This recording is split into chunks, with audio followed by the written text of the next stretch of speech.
Hello and welcome to another LOC report. As you can tell again, I have gone solo, but that doesn't matter because these shows are quicker, more impactful, not as good analysis without my co-host of course, but we're going to have a good show nonetheless. So, we've crossed into the second half of the season now, we're just about entering week 8, so we're going to look back on week 7, and it really is crunch time now. This is the time where we see teams either step up or fall away for the rest of the season. So without further delay, let's just get straight to it and go straight to the league news. So let's take a look at the injury news from last week. And apologies because I have neglected to download the pictures before I started the podcast. So if we just give... and it's not going to play ball, is it? So, oh great, what a start. So tell you what, while that does that, I'll just use the app. That's you know, a better alternative. So here we go.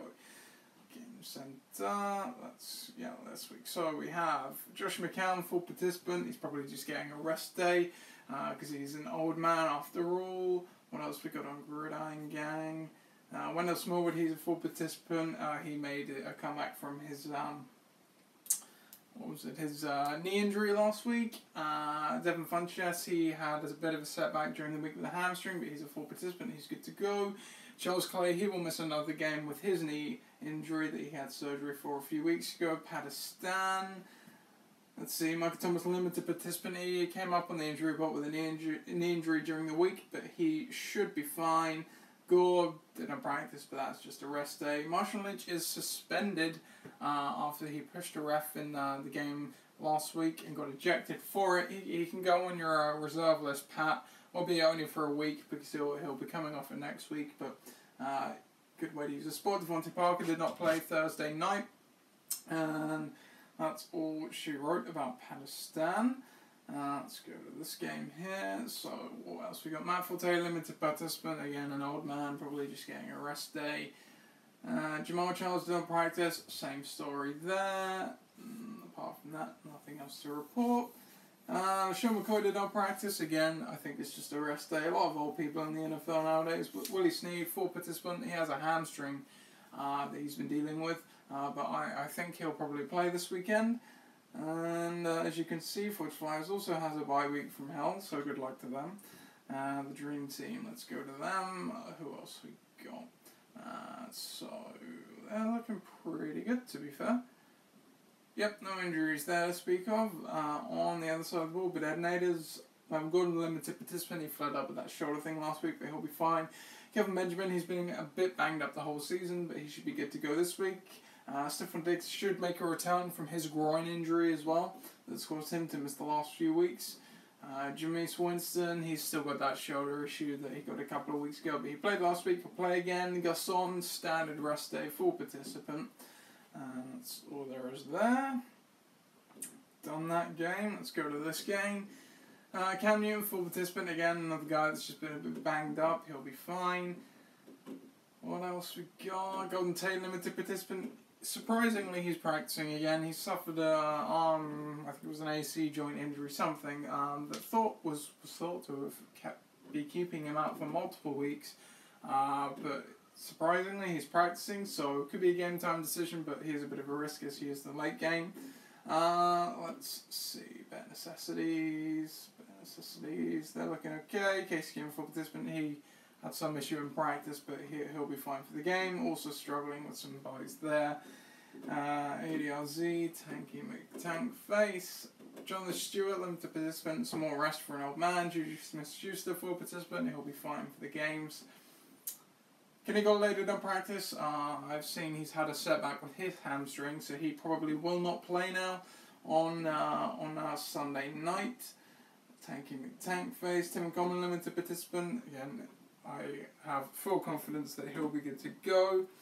Alshon Jeffrey, full practice, he'll be good to go as well. No problems there. Rob Kelly should make a return from I think it's the rib injury that's kept him out for a long time, so he should play this weekend. And other than that, nothing else to report. Oh, quick one there. Greg Olsen, he might start practicing soon. He's due to come off of IR in a couple of weeks, so that's one to look out for there. Our final set of injuries, Chris Thompson, full participant, he'll be good to go for this weekend's game, no question. Graham Gano flared up with some knee soreness last week. He played. He'll be fine. Andrew Luck continues to look like we'll never see him. Earliest timeline I'm hearing is now is about Thanksgiving, which is the end of November. But ultimately, I would be quite surprised if we saw him at all in 2017. Terrence West was inactive last night. He's still dealing with some stuff. Mike Wallace was also inactive.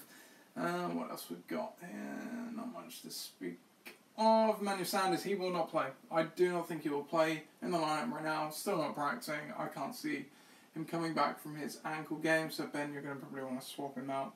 And that is all your injuries. So let's see if my pictures have downloaded. No, they have not. This is fantastic. What a show we have for you. High quality today. Isn't that great? That would have been a great thing to do, wouldn't it, before the podcast? Oh well. We will persevere. So, let's take a look at the transactions then. And, excuse me, I do not have the values, but I know a few of them, so... Where did they start? Here we go. So, here we go. Kenny Stills was added by Cashville for $8, and they dropped Martavis Bryant. They also added Jeremy Richard for $8. He'll be the starting running back, or at least in the conversation for the starting running back this weekend for the Raiders. And they dropped, Cashville also dropped Jamal Williams.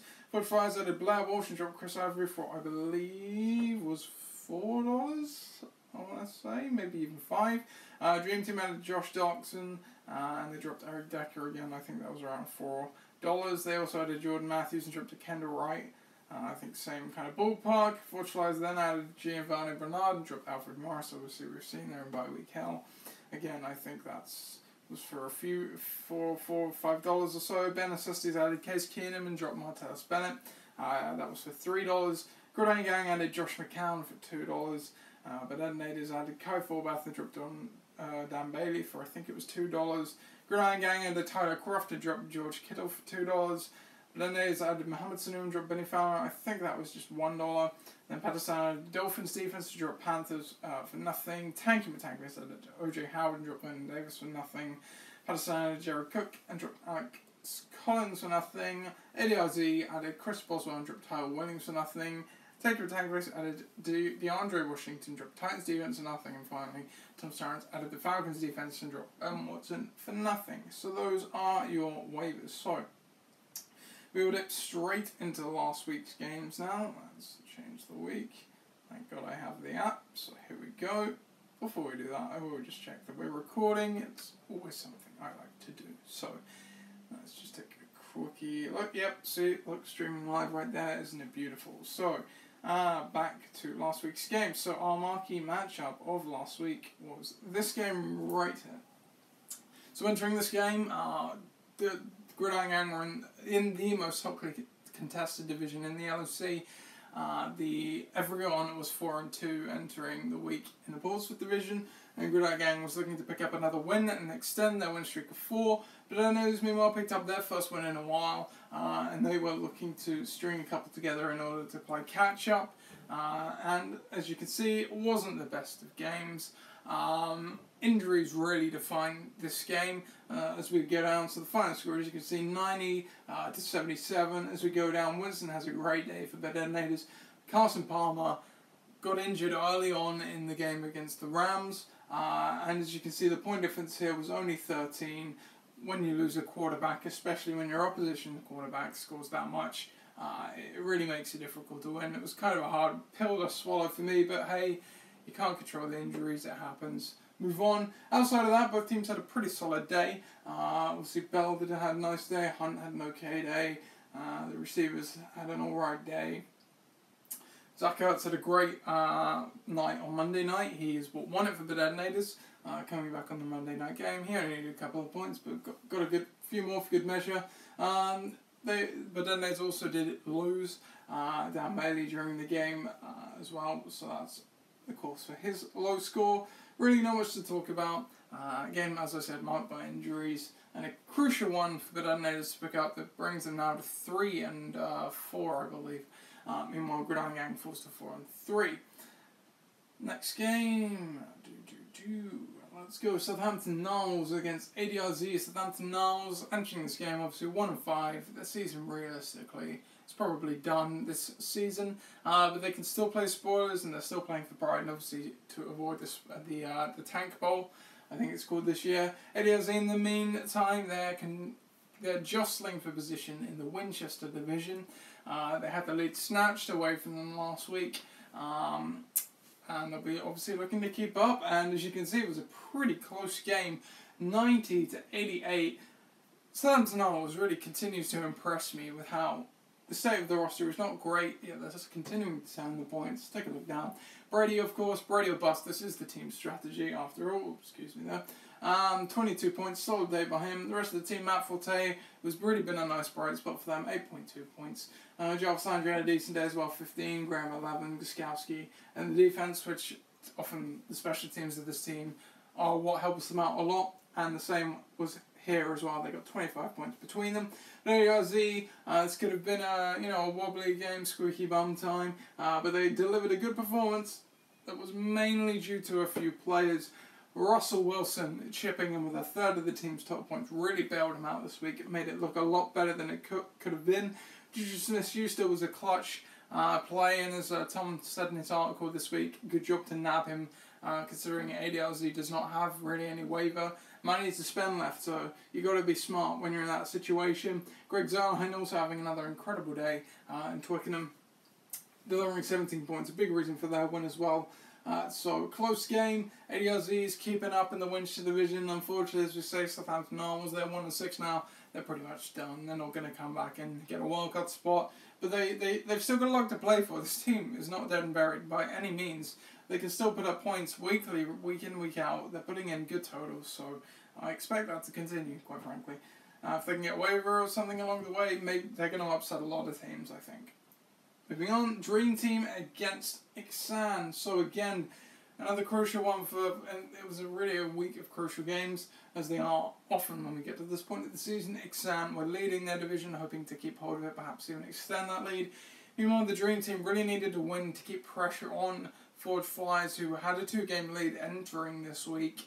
But the Dream Team was sitting at 3-3, so again, they need to get some wins as well to make sure they keep up in a wildcard race. And as you can see at the top here, it wasn't really much of a contest. Ixan had a great week, 121-83. And as we go down, let's take a look at Ixan first. Ezekiel, 40 points. Third of the team's points, 3 touchdowns, I think in total, 2 rushing. Maybe not 3, but 2, and a hell of a load of yards. So great day by him. Really put the team on his back. Kirk Cousins as well, they got 30 points. 70 points, more than half of this team's points from 2 players. That's absolutely crazy. But it happens that way sometimes. Ted Ginn had a really good game as well. Travis Kelce chipped in. Justin Tucker as well. So really good day at the office for Ixan. They've kind of been trending up the last few weeks. They're still a bit inconsistent. But in the division they're in, they should be able to capitalise on teams. And they can afford to lose a few close ones. On the other side of the ball, Dream Team. Good day by Drew Brees, but really behind that and Jordan Reed, not much else to speak of. Steelers D had a good day as well. Could have been a lot worse, ended up with a decent week. This is not the Dream Team side we're used to seeing. I spoke at the start of the season how Dream Team has had so much success. I think they've made the past 4, maybe even 5 years in a row now. It is hard to keep up that run of success in the LOC. They haven't won a title. We see teams go through a few good years and then obviously the trend ends. This may be the end of the Dream Team's window. I thought entering the season they'd have one more year. They've had an injury to obviously Odell Beckham Jr. Some other things just have not clicked. It hasn't been their year. This isn't a bad team, but it's certainly not the best Dream Team we've seen. They're obviously not done. They're still in the hunt, but I don't know if this team is competitive enough when put up against some of the other teams in the LOC to really make a challenge at playoffs. We'll see, especially with them now. They're really contending for a wild card. As I said, a worse until we see Ford Flyers result. They're 2 games behind. Ford Flyers had won this week, which we'll see if they did that in a minute. That's 3 games behind in the division. It's going to be tough for them to chip out for that wild card spot. But hey, is what it is. So we will go to our next game now, which is Forge Flyers versus Benesistes, which was a Twix Bowl. Yes, I'm naming it a Twix Bowl. It was a pretty good one, all things considered.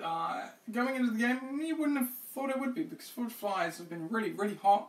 They're looking like the best team in the league at the moment. Meanwhile, Ben Assisties are trying to figure out life post Aaron Rodgers and post Packers or panic. As you can see, it was a really close game, 109-99, and that's like a Fudge Flies. It's more of what we've come to expect. The quarterback did not have a good day, but they were bailed out big time by their running backs, McCoy and Gurley, combining for only over 40 each. A good day by Safarian Jenkins and a pinch start in Chris Ivory in the wake of losing Leonard Fournette for a week. Suck up had another great day in the Jags defense, delivering them out with 24 points as well. Another solid day of the office for Ford Fires, and it's really the deepest team in the NFL, in the LOC, in terms of top to bottom quality. The receivers aren't the best, as you can see here, but they're more than bailed out by other positions, so that's all you can ask for, really. And really, Ben Assisties, they've had a lot of pressure on Fudge Flies, and it was a great day for them, considering everything they've been through with losing Rodgers and everything. Let's look down, so Ben Roethlisberger, which was somewhat eyebrow-raising waiver pickup. Not so much that they picked him as the quarterback, just how much they spent on him. Delivered this week with 20 points, and it would have been bittersweet irony as Chris had him on his roster for most of the season if he'd have stole the win for Ben Assisties, but alas, he did not. Other solid day here, Devonta Freeman got 9, Aaron Jones got 20. The receiving core had a decent day as well. Hunter Henry was 7.3. The real problem we have, and we spoke about this, is starting Ty Montgomery. You're already starting Aaron Jones, who already looked like he was taking the lead in the backfield. It was a perplexing move, to say the least, for Ben Assisties to play Ty Montgomery. You can see, check it out, had a decent day here as well. If we go down, they've got other guys like James White, Alan Hearns, even Jermaine Kearse, who could have gone in over him. Still wouldn't have got them the win, but it would have made it a lot closer, would have been a much smarter play. But for Ben Assisties, it's actually quite promising. Despite losing Rodgers, this team certainly is not dead, despite how they may be reacting. And ultimately, though they are in a close division, it will be tough for them to eke it out, but you never know. You never know. They're definitely still alive. Meanwhile, Ford Flyers, as I said, does take a 3-game lead now in the Southampton division, which we'll come to in a bit. Cash for goal now against Tanky McTankface. Again, the incredibly tight Portsmouth division. Cash for Gold had an opportunity with 2 of the teams we've already mentioned having lost to spring ahead and get a game. Meanwhile, Tanky McTankface coming off a win last week, a crucial win in which they were entering 1-5, and they're now 2-5 entering this one. And forget about that, 2-4. They're now 3-4. They're making a comeback, people. They're only 1 game behind in the Winchester division and indeed for the wild card. And they've looked really strong the last few weeks. Another great performance of 111. They finally turned the quarterback reins over to Carson Wentz. That was a long time coming, and it's paid off for them. 40 points here. Mark Ingram also chipping in with 17. He's done really well since Adrian Peterson's been traded. Mike Evans having a good day as well. Behind that, not a lot to talk about. Special teams had a good day for them, but ultimately it was just a good day at the office. And on the other side of the ball, Cash for Gold. What can you say? It was just an awful day for them, really. We've still only seen them top 90 points just once this season.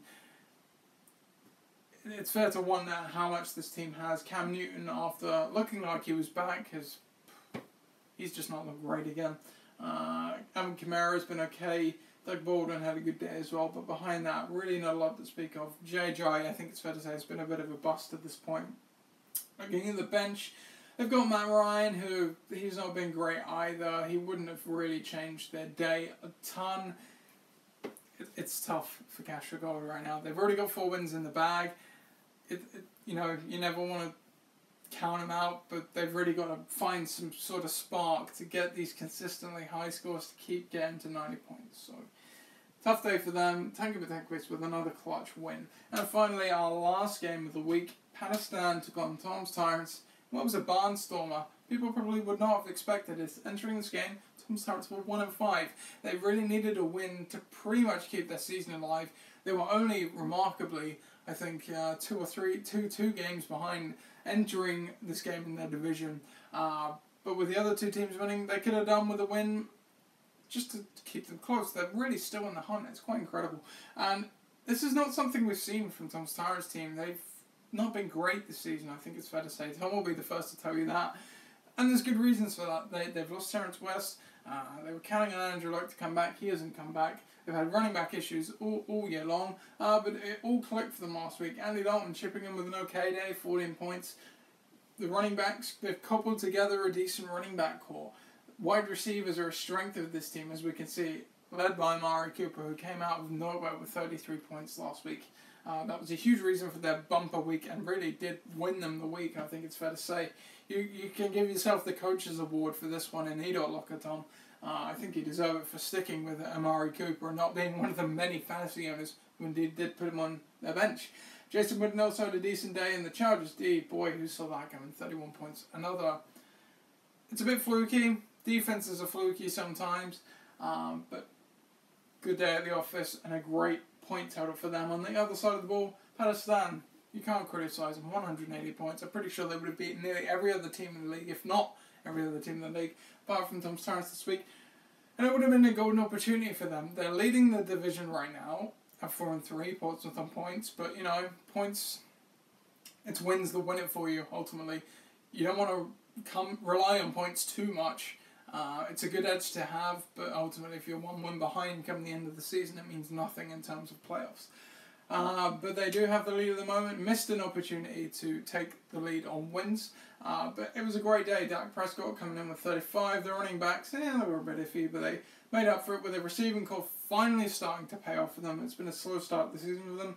Evan Ingram's looking like a good pickup for them, and the Panthers' defense had 20 points as well. So Palestine is looking like the strongest side in the Portsmouth division at the moment, but they are not able to jump ahead. Meanwhile, Tom's Tyrants keeping it close, 2-5. They're only 2 games behind the lead in that division. There is plenty of time for them to come back yet. And that was all of last week's matchup. So if we now take a look at the standings quickly. So Southampton division, as I said, Forge they're really running away with it now, 6-1. 3 games ahead of the next closest, but then they just jump into second and Dream Team fall to third. Meanwhile, Southampton now will stay rooted to the bottom at 1-6. It's going to be tough for Forge Flyers to be caught now, I think, quite frankly. 3 games ahead.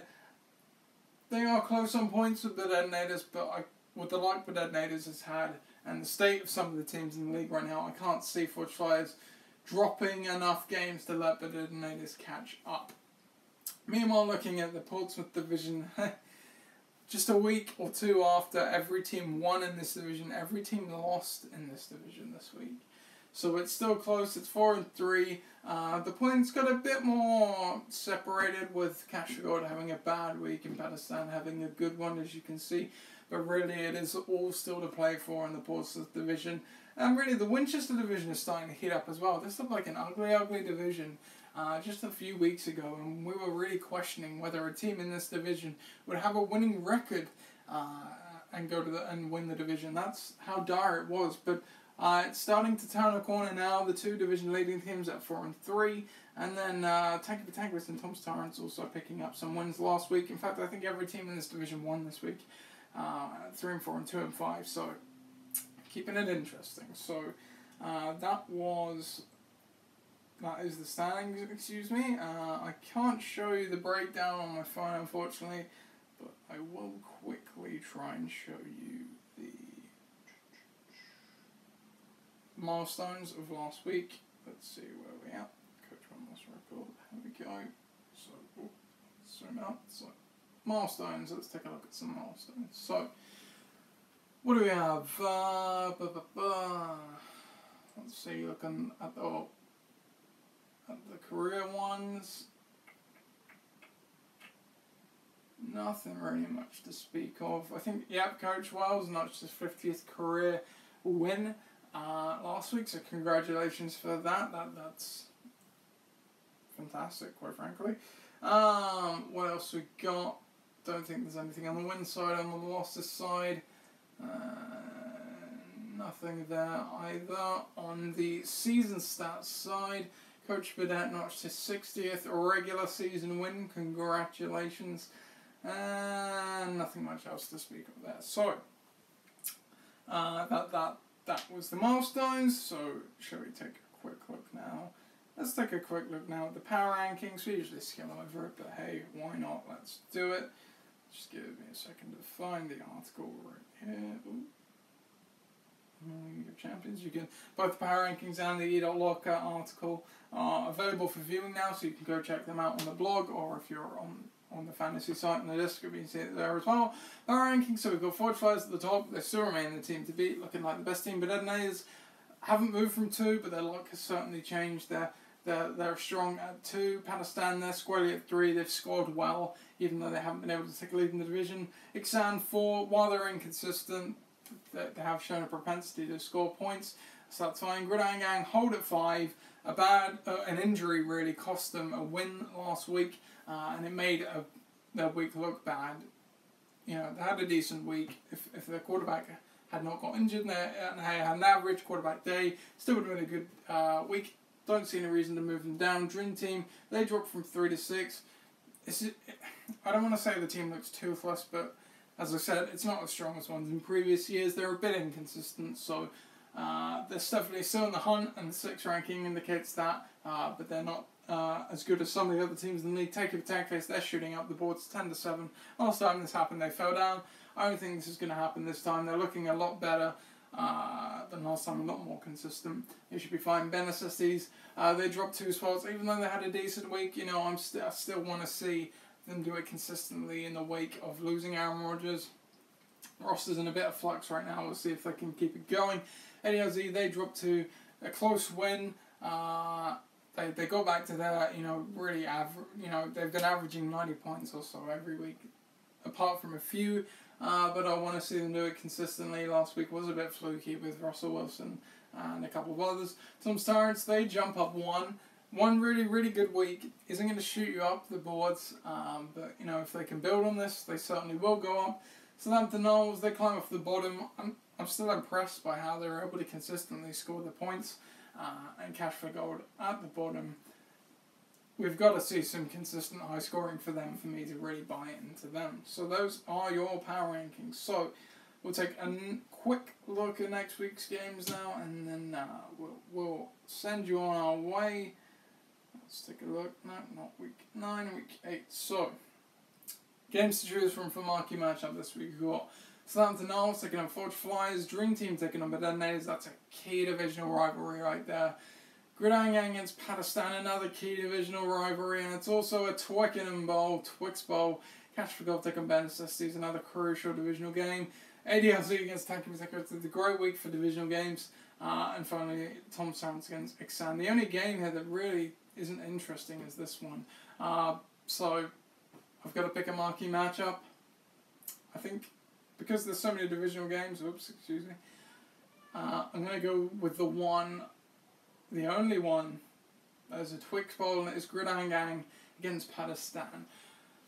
2 of the better teams in the league right now facing off, both coming off a loss, both 4-3. Divisional rivals, you can't write this stuff, people. Jostling for position in the division, Pakistan take on Gridiron Gang.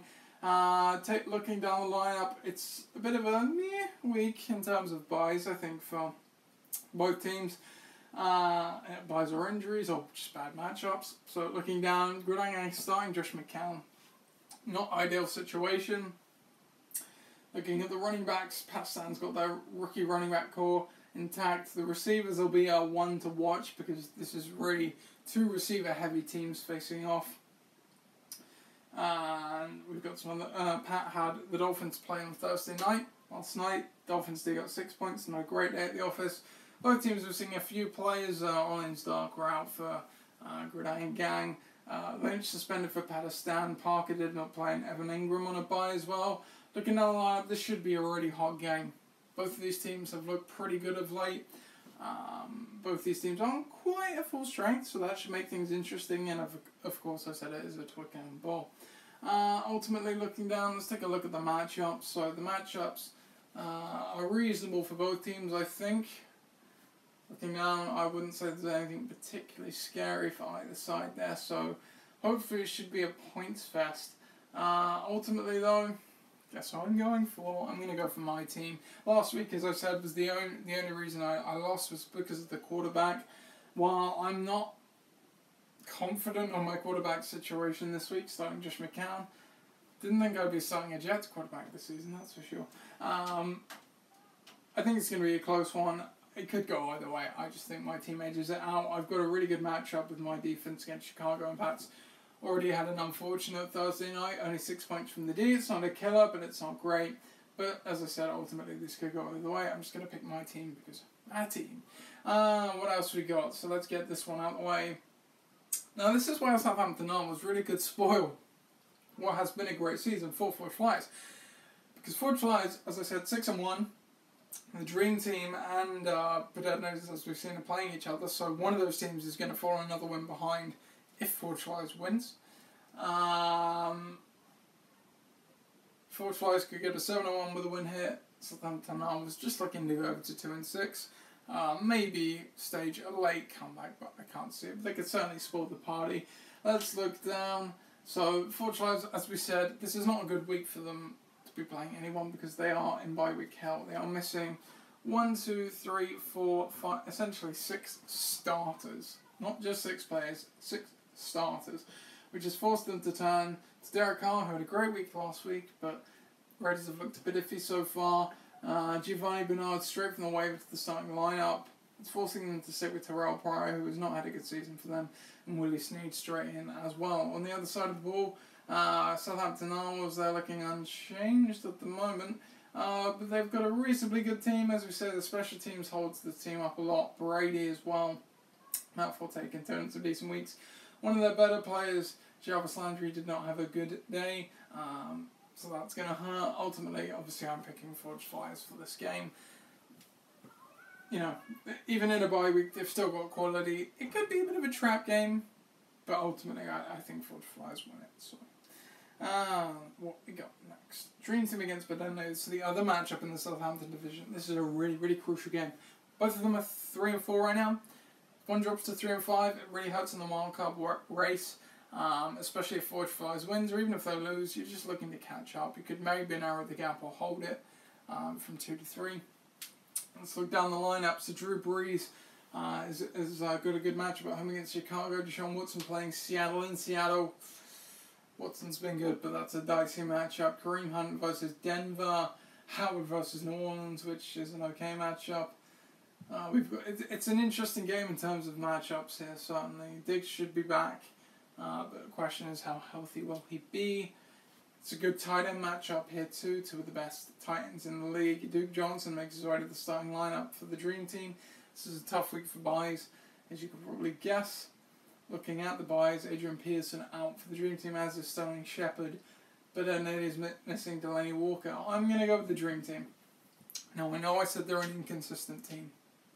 However, Belenenses have been inconsistent themselves, and they've also had the bad luck. They've also got their quarterback playing Seattle in Seattle, and I know Watson's been good, but he's a rookie quarterback. This is the kind of game Seattle can expose him. There's some other things I don't like here as well. Kareem Hunt against Denver is not great. Diggs coming back, straight back from an injury isn't great. While they do have some good matchups, especially Vikings versus Cleveland, I think the Dream Team have some better ones. They should be able to stave them off again. This is going to be another close one, I think.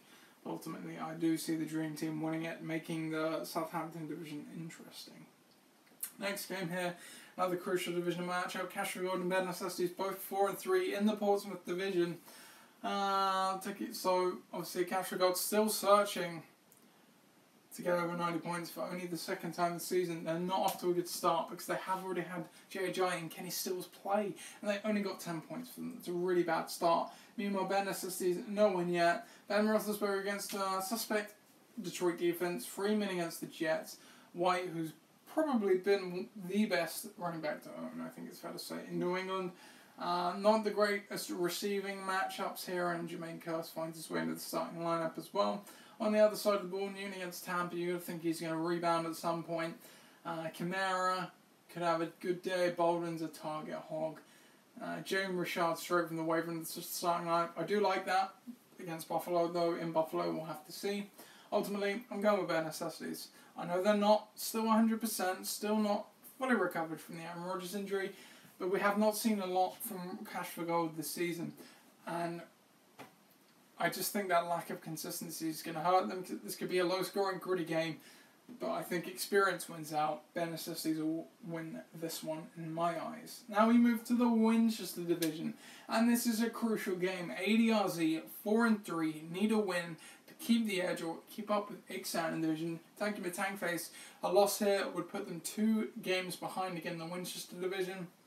A win ties it up and puts them in the wildcard race at the same time. So let's look down here. This team's been hot. Tankface, Eddie Azzi has been pretty consistent, albeit with a few blips. Let's look down. Wilson's playing Houston at home. That could be a good game, but Carson Wentz has been an absolute superstar this season. Now you're playing at an MVP level. Jonathan Stewart hasn't been the best option. ADOZ also had Javoris Allen play last night. He only got 5.7. Meanwhile, Ingram's been a touch monster since Adrian Peterson got traded. Tevin Coleman could have a good day against a good Jets front, but with the good run defenses, we do often see the passing backs, the more shiftier backs, have better days. The receiving core, Green's facing Indy, dream matchup. Hopkins facing Seattle, a nightmare matchup on the other side. Jeffrey facing the Niners' dream matchup, albeit he's not the best of options necessarily, and Evans facing Carolina. He should be able to have a good day. We've got Gronk here against Rudolph as well. Both of them could do well. Smith-Schuster against Kelly. That could be interesting as well. Again, this could be another close one. We've got a lot of interesting games this week. However, I'm going to go with Tanky Matankface on the basis that ADOZ has already had a player play who did not have a great week. Tanky Tankface has been hot lately. I see them taking a win here and making this division interesting. And lastly, we have Tom's Tyrants taking on Ixan. Tom's Tyrants 2-5 need to keep winning to keep them alive. You go to 2-6. A lot of teams are on 4-3. Some would be on 4-4. Some moving to 5-3. It becomes really hard to come back, even in what's a slightly softer division. Ixan, on the other hand, they're currently leading. They need a win to keep the edge. They're battling with ADLZ and potentially tanking with Tankface now as well to stay alive. They've had a good few weeks. Tom Starrett's obviously coming off of that big week. Looking at Andy Dalton versus Indy, Kirk Cousins versus Dallas, those are 2 pretty good matchups. Cousins is a lot more trustworthy, however, than Andy Dalton. The running back matchup could be a nice one to watch. We've got Lamar Miller against Seattle, that's not great, but Ezekiel that can pick up the slack. Doug Martin against Carolina and Chris Thompson against Dallas, they could make up for that. They may have the edge in the running back matchup here. Chris Thompson, Antonio Brown and Keenan Allen, and Amari Cooper, 3 very good receivers. Coop has not been great this season. Let's see if he can build on his big week last week. And these 2 should be having a field day with the defenses they're playing. On the other side, as we said, Sanders probably not going to play. Not good. Ted Ginn that could have a nice day. Build off of his last week. Latavius Murray is in the flex. He had a good day last week, but Cleveland have been sneaky good against the run. It will be interesting to see how he does. At tight end as well, both of these Titans should be able to have a good day. As we already see, Ixan's got the advantage at kicker, 12-0. We'll see if Graham Cano can tie it. Defensively here, Patriots playing LA, not a great matchup. Also not a great defense. Falcons playing Jets, pretty good. Looking at the bench, who would sub in for Emmanuel Sanders? They don't have a spare receiver on the bench right now, so on the basis of that, I'm actually going to go Tom's Tyrants, because Sanders I do not think is going to play. Seems going to be weak at receiver. Tom's Tyrants has terrific receivers. They've got some decent matchups this week. Could be a trap game for Ixan, and it's going to make that division really interesting as well. It's really interesting at this time in the LOC, as always, because the last few seasons we've had some photo finishing, you know what I mean. And it looks like it's going to shape up a similar way, despite early in the season looking like there was quite a lot of disparity. That is this week's matchups. We've got another Twickenham game this weekend, so we'll be there. It's back to the early kickoff though, so if you're around and want to watch the games, we'll be back by about 8ish, probably a bit before. So you can come where and watch the games at mine. If not, have a good weekend as always. We'll try and get back to Thursday next week and get Chris back, because the podcast is always better than he's here. I hope you've enjoyed my analysis at least. Subway everywhere as always. So have a good one. Good luck. Have a good weekend anyway, and we'll see you next week. Goodbye.